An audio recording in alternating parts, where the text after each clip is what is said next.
So why wouldn't you bring a cruise missile into a tightly packed battleground? Let's talk about the Deathstrike missile's insane new leaked stats from the Imperial Guard Codex.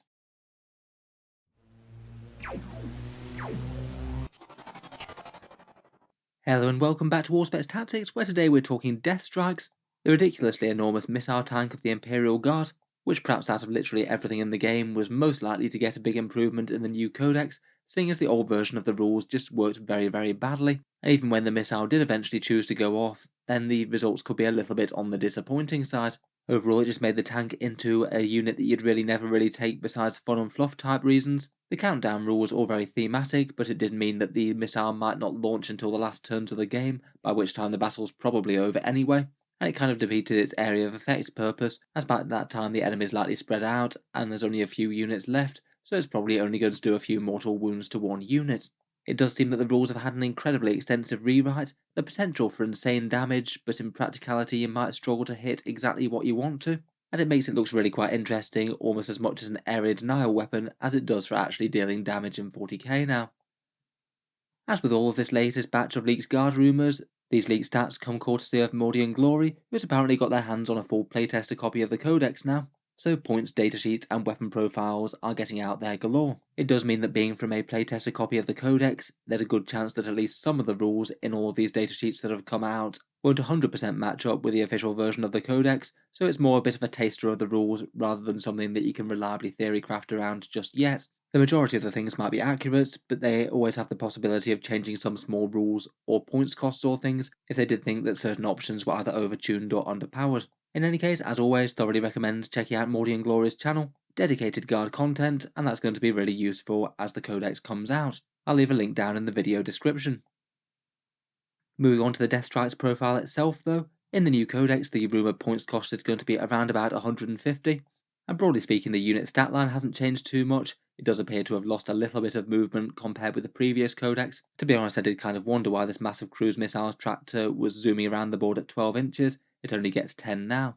Of course though, the stat line isn't exactly the most exciting thing about the model, it's basically a chimera chassis that mounts an enormous missile, so everything besides that is going to be a bit of a sideshow. The Deathstrike gets a couple of interesting rules for launching.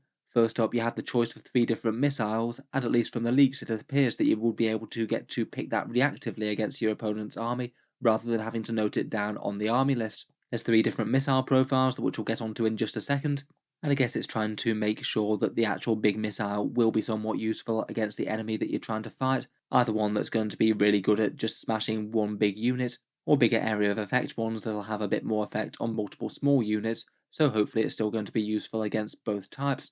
Then when you're in game, it sounds like if you want to, you will be able to set off your missile turn 2, rather than having to wait for any sort of random countdown, which was one of the killer things about the old version of the datasheet.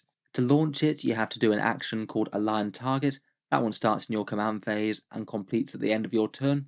When the action completes, you place a Deathstrike missile target marker on the board, and that basically represents the point where the Deathstrike missile is aimed at, and your opponent should probably try and get out of there as fast as possible. The missile doesn't launch immediately, the opponent basically does have a turn to try and get as far away from that missile target as they can, but then in your turn you actually have the power to decide whether or not you choose to launch the missile, or whether or not the opponent has run away so far that you'd rather re-aim it, and then do the action again to realign the target.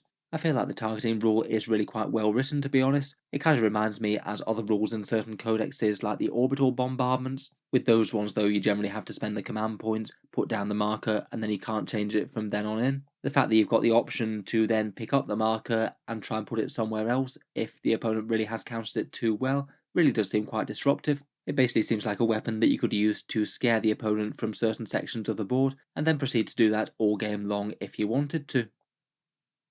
For those tasty missile choices, there are 3 of them, and as mentioned from the Excel leaks that Mordian Glory posted, it does sound like you basically be able to pick these reactively to your opponent's army and choose which one is best for the job in hand. The one that has ludicrous stats is the Godspear missile, but it only has a very small area of effect, making it kind of unlikely that it's actually going to hit anything if your opponent wants to move away.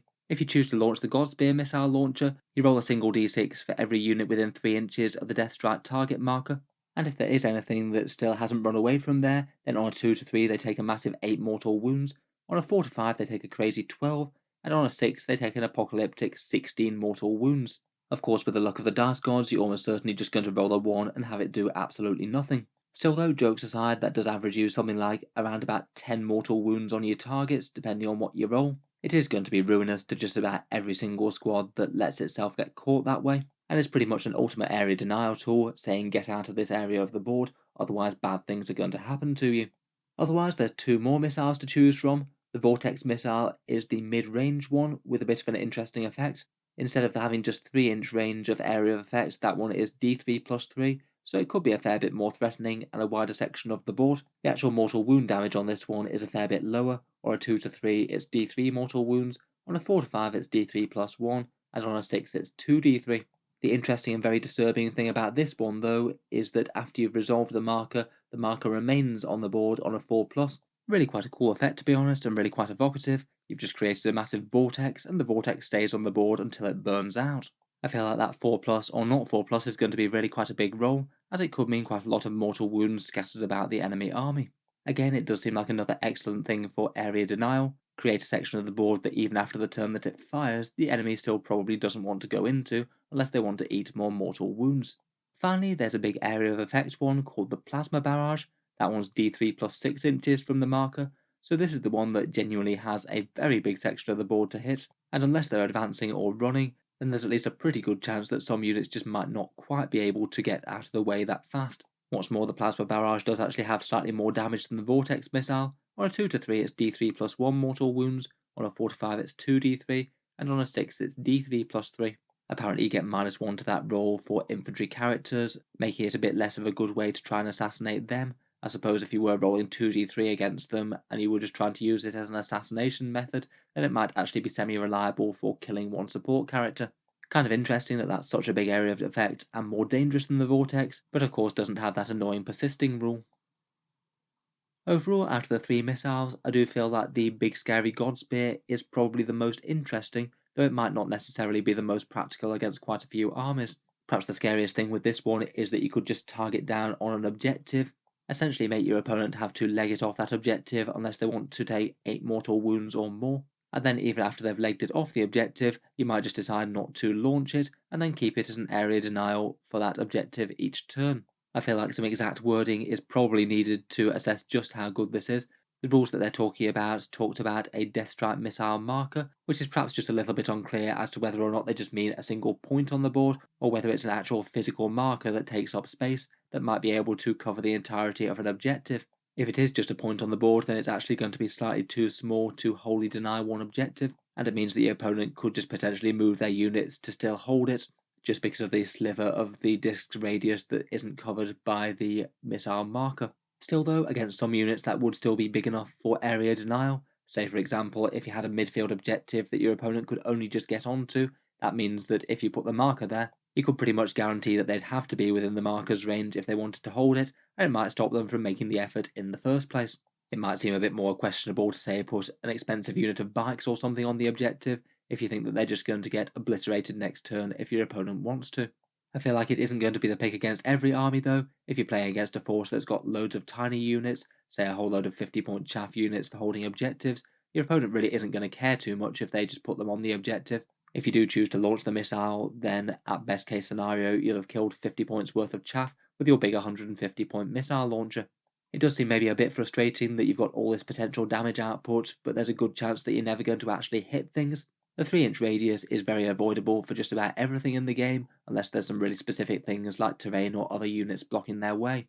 Perhaps the most reliable things that you could destroy are anything that's immobile, like a building for example. You could pretty much guarantee that they're taking massive damage from this. Or potentially you could try and surround the enemy unit in cheap guard units. That would feel very guard indeed, bog them down with bodies, make it so the enemy isn't able to fall back, and then blow something far more valuable up with the Deathstrike. It doesn't appear that there's any rules on stopping you firing it and basically hitting your own men, though it does seem that you would be hitting your own men if they do venture within the radius. Still though, this doesn't seem like it's 100% unavoidable. Unless you've wrapped them very deep in lots of layers of chaff, they might still be able to use the desperate breakout stratagem if it really matters that much. Still though, forcing the opponent to burn 2 CP could be quite big. Otherwise, for the others, the Vortex missile I think is interesting. Potentially, unlike the God Spear, it looks like that one should always have the radius to fully cover an objective, which does make it good. Plus, it could get very painful if it does manage to burn on a couple of turns. The opponent could be having the tricky situation as to whether or not they want to risk taking more mortal wounds to hold an objective, or whether they should try and clear off. If it does just happen to land once and then fizzle out though, even if your opponent didn't move units around, then it might not be all that much worth it in terms of damage. And again, with only a potential 6-inch range, it is quite avoidable if your opponent wants to. It seems to me that if you actually want to deal damage with the Deathstrike, then the Plasma Barrage is probably going to be the best.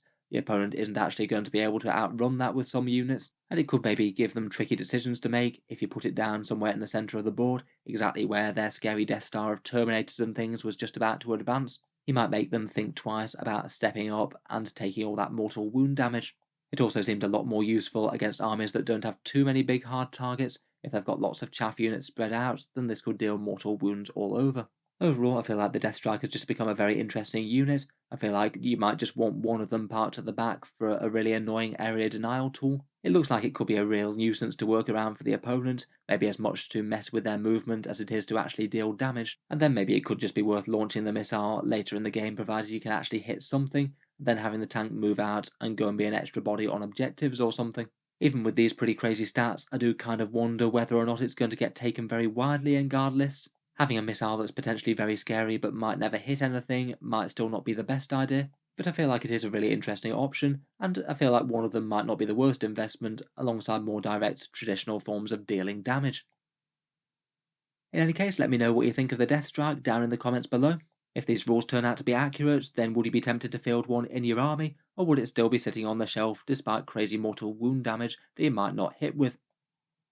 If you've enjoyed the video, then feel free to subscribe to Auspex Tactics. I'll certainly be taking a look over a fair few of the other datasheets that have come out in the leaks, and of course I thoroughly recommend checking out Mordy and Glory's channel as well. That is the original source for these.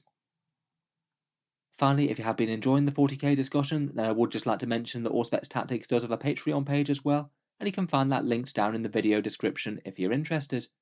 Channel patrons do get a fair few advantages, seeing certain videos early, regular votes to see what sort of videos come next on the channel, and automatic entry into the regular prize giveaways with a chance to win some big model kits each month. If any of that sounds good to you, or you'd just like to help support, then the link is down in the video description. In any case, an absolutely massive thank you for listening, and I'll hope to see you guys next time.